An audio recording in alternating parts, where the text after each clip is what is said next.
It's official, I'm an old man. For the last couple years, I've comforted myself by saying I'm in my early 70s. But math is simple and unforgiving. Today is my 75th birthday, and God, the years do fly. I'm not here for your well wishes. This is hardly a milestone I'm excited about. I'm glad to still be here, of course, but I find I have less and less to live for with every passing year. My bones ache, my kids live far away, and the other side of my bed has been empty for just over 8 months now. In fact, once I cast my vote against that goddamn Trump this November, I may have nothing to live for at all. So spare me your happy birthdays and your congratulations, if you please. I'm here because I have a story for you, and it's one I've never told before. I used to think I kept it inside because it was silly, or maybe because nobody would believe it. I've found, though, that the older you grow, the more exhausting it becomes to lie to yourself. If I'm being perfectly honest, I've never told anybody this story because it scares me, almost to death. But death seems friendlier than it used to, so listen close. The year was 1950, the setting a small town in Maine. I was a boy of 9, rather small for my age, with only one friend in the world to speak of, and his family, seemingly on a whim, decided to move 2,000 miles away.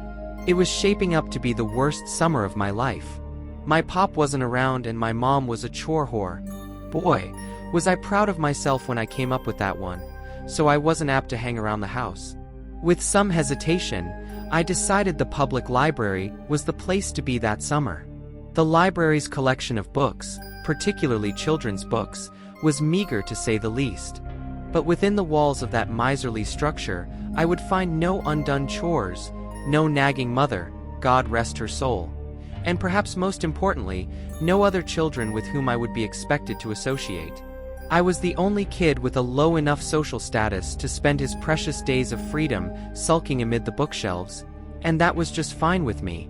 The first half of my summer was even more dreadful than I had imagined it would be.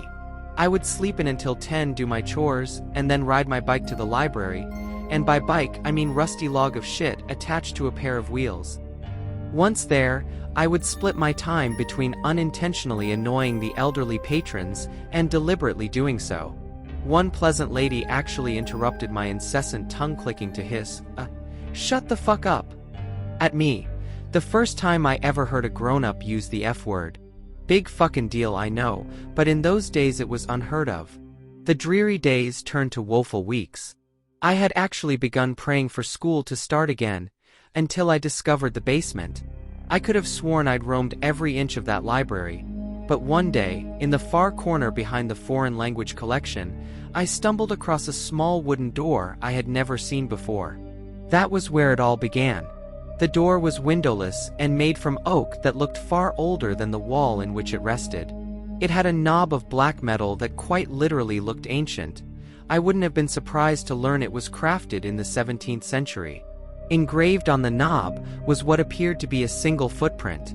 I had the sense that whatever lay beyond this door was forbidden to me, and therefore probably the most interesting thing I would encounter all summer. I quickly glanced around to make sure nobody was watching me, then turned the heavy knob, slipped behind the door, and shut it. There was nothing, only darkness. I took a couple of steps and then stopped, unnerved by the totality of the shadow which surrounded me. I waved my hands in front of me in an attempt to find a wall, or a shelf, or anything to hold on to. What I actually found was far more subtle. A small string, dangling from above, but far more useful. I grabbed it firmly and pulled it down. Back in the day, lots of light bulbs were operated with strings, and this was one of them. My surroundings were instantly illuminated. I was standing on a small, dusty platform that looked as though it hadn't seen life in quite some time. To my left was a crickety-ass spiral staircase, made of wood and appearing ready to collapse at any second. The bulb was the only source of light in the room, and it was feeble, so when I peered over the railing to see what lay below, the bottom of the staircase dissolved into the darkness. I was beginning to feel scared. This place, wherever I was, seemed to have no business in a town library. It was as though I were in a completely different building. But no 9-year-old likes to let a mystery go unsolved. Looking back, I wish I could tell my prepubescent self to turn around, go back, do anything else besides descending that staircase. You'll be spared a lot of sleepless nights, I'd say. But of course I didn't know that then, and I may not have listened even if I had. So instead of turning back, I took a deep breath, gripped the railing, and glared resolutely forward as I began my descent. The wood on the railing was dry and covered with splinters. I immediately let go, holding my hands out for balance as I carefully traversed the staircase. It was, or at least seemed, very long, and with only the dim glow from the string bulb far above me, my heart pounded mercilessly in the darkness. Even kids can sense when something isn't right, I think. They just don't always give a shit. By the time my feet reached the cement floor at the bottom, the light from the bulb above was very nearly a memory. But there was a new light source, and God, I'll never forget it. Directly in front of me was a door, massive, and a deep shade of red. The light was coming from behind the door, and it shone out in thin lines from all four sides, a sinister, dimly glowing rectangle. For the second time, I took a deep breath and went through a door I shouldn't have. In contrast to the dank room I entered from, the room behind the door was blinding. When my eyes adjusted, what I saw nearly took my breath away. It was a library. The most perfect library imaginable. I gaped in wonder as I stepped, almost reverently, further into the room. It was beautiful. It was smaller than the library above, much smaller, but it seemed to be almost tailor-made for me. The shelves were packed with brightly colored titles, both armchairs in the middle of the room were exquisitely comfortable, and the smell, my God, the smell, was simply unbelievable. Sort of a mixture of citrus and pine. I simply can't do it justice with words, so I'll suffice it to say that I've never smelled anything better. Not in my 75 years. What was this room? Why had I never heard of it before? Why was nobody else here? Those were the questions I should have been asking. But I was intoxicated. As I gazed around at all the books and basked in the smell of paradise, I could only form one thought. I will never be bored again. In truth, boredom only hid from me for 3 years. It was on my 12th birthday, 63 years ago to this day, that everything changed. Before that day, I visited my basement sanctuary as often as I could, usually several times a week. I never saw another soul down there, yet strangely remained free of suspicion. I never removed a book from that room, but instead would pick up a particular volume wherever I had stopped reading during my previous visit. I sat, always in the same deep purple armchair, and always leaving its twin barren and directly across from myself. That armchair was mine, the other was, well, I suppose I couldn't have articulated it then much better than I can now. But it wasn't mine, that's for damn sure. On my 12th birthday, I arrived later than usual. My mom had invited a couple classmates and some cousins over to our house to celebrate, a gesture which I found more tedious than touching. Really, I just wanted to spend my birthday sitting and reading and smelling paradise. Eventually, our guests went home, and I made it to the library about 15 minutes before closing time. That didn't matter. The workers never checked down there before they locked up. I was free to stay as late as I wished.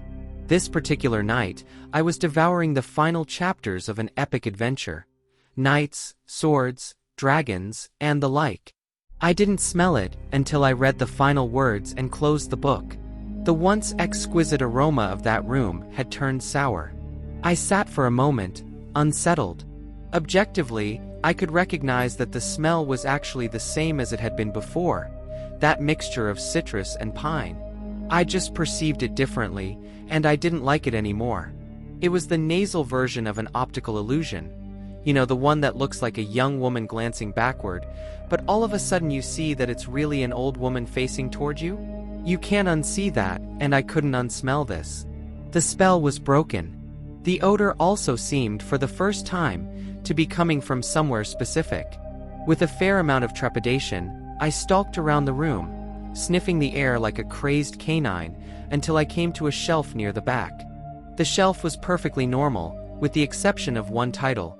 A large leather-bound cover of solid faded maroon, with one striking black footprint at the top of the spine. This was the source of the smell. I opened the front cover and saw one sentence scrawled neatly in blood-red ink atop the first page. "Rest your sorrows down, friend, and leave them where they lie." I stared at this sentence, mesmerized, as I began to retreat to my chair. I turned a page. Blank. The smell became stronger. Another page, blank, and the smell grew stronger still. I stopped for a moment, suppressed a gag, and continued walking. Then, as I neared the armchairs, I turned one final page, and there, in the same sinister print, was the last thing I expected to see. My own name. I dropped the book. I began to sprint toward the door, but as I shifted my gaze forward, my heart leapt to my throat and I stopped in my tracks. The empty chair wasn't empty anymore. An aged man in a suit sat before me, one leg crossed over the other, contemplating me with piercing gray eyes and a light smirk. This was all too much. I fell to my knees and expelled the contents of my stomach onto the carpet. I wiped my mouth, staring at my vomit, when I heard the man let out a chuckle. I stared at him disbelievingly. "Who are you?" I asked, panic in my voice. The man leapt to his feet, grabbed me gently by the shoulders, and helped me to my chair. He sat once again in his own. "I fear we got off to a bad start," he said, glancing at the pile of sick on the carpet. "The smell. It does take some getting used to." "Who are you?" I repeated. "Tonight, you will know hardship like you've never before known," he said. "I come as a friend, offering you refuge from it, and from all other storms which lie ahead." I wanted nothing more than to leave at that moment, but I remained seated. I asked him what he was talking about. "Your mother is dead, my boy. By her own hand, in her kitchen." "The scene is gruesome, I must admit," he said in sorrowful tones, but was there a playful glint in his eye? "Surely you wish to avoid this path. I can show you a safer one." My blood ran cold at the horrors this man spoke of, but I did not believe him. "What do you want with me?" I demanded, trying to sound braver than I felt. He laughed, an old raspy yelp that seemed to shake him to his bones. "Nothing but your friendship, dear boy," he said. Then, sensing I found his answer inadequate, he expounded. "I want you to come on a journey with me. My work is noble, and you will make a fine apprentice. And maybe when I'm done," he sighed tiredly, running his bony fingers through his thin white hair, "maybe then my work can be yours." I stood up, shuffling toward the door but never breaking his gaze. "You're crazy," I told him. "My mom isn't dead. She's not. See for yourself if you must," he said, gesturing toward the door. I threw him a contemptuous glare and bolted for the exit. As my hand closed around the knob, he said my name softly. In spite of myself, I turned around. "Your road won't be easy, friend. If it ever becomes too much for you, and I mean ever," he said, pausing to sweep his hand over the room, "you know where to find me." I slammed the door behind me and took the decrepit stairs two at a time. I exited the library, clambered onto my bike, and hightailed it home. The front door was wide open. I dismounted, leaving my bike in a heap on the ground, and approached the house cautiously. The old man was lying. He must have been. Still, tears began to sting my eyes. Heart pounding, I stepped inside and called for my mother. I heard no answer, so I turned into the kitchen. To this day, I don't know why she did it. I've lived in that small town in Maine my entire life, although I've kept mostly clear of the public library. Once, in my late 20s, I summoned the courage to step inside. Life was good at that time, and my fear had begun to morph into idle curiosity. Where the door to my basement sanctuary once stood was only a blank wall. I asked the librarian what had become of that basement, though in my heart I knew the answer. There was no basement, she said. There had never been a basement. In fact, if she had her facts correctly, city zoning ordinances prohibited a basement in the area. I've been haunted by that sickly sweet smell, that poisonous blend of citrus and pine, ever since that long-ago birthday. When I saw my mother in the kitchen that day, collapsed in a pool of her own blood, I smelled it. When a man claiming to be my father knocked on my college apartment door, begged me for money, and beat me to within an inch of my life when I refused, I smelled it. When my wife miscarried our second child, I smelled it, and again when she miscarried our fourth. When our oldest son got behind the wheel of the family Buick, completely shit-faced, and got his girlfriend killed, I smelled it. I began to smell it periodically as my wife became sick. She died late last year, and now, I'm alone for the first time in more than half a century. Now, I smell it every day, and it feels like an invitation. A few months ago, I went back to the library, and the small oak door with the ancient handle was there, right where it used to be. My evening walk has brought me past that library every day since, but I haven't gone inside. Maybe tonight I will. I'm frightened to die, yes, but lately I'm even more frightened to keep living. The old man was right. My road hasn't been easy, and I doubt it will get any easier.